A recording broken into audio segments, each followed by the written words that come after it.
কর্মমুখর পৃথিবীতে সবাইকে কর্ম করে যেতে হবে।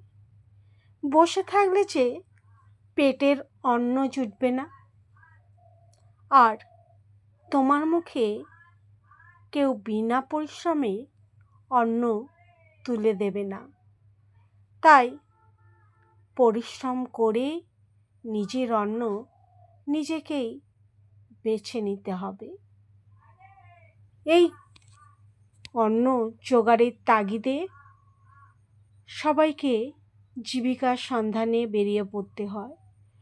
নারী পুরুষ হাতে হাত রেখে সেই কাজে এগিয়ে যায়।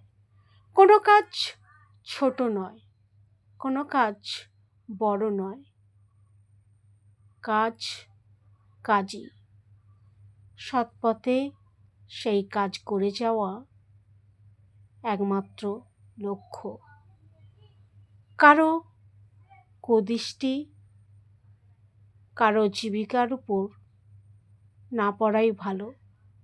কারণ আমরা তাদের পেটে অন্ন জোগাতে যাব না। তারা নিজেদের পরিশ্রমের মধ্যে দিয়ে নিজেদের অন্ন জোগাড় করছে।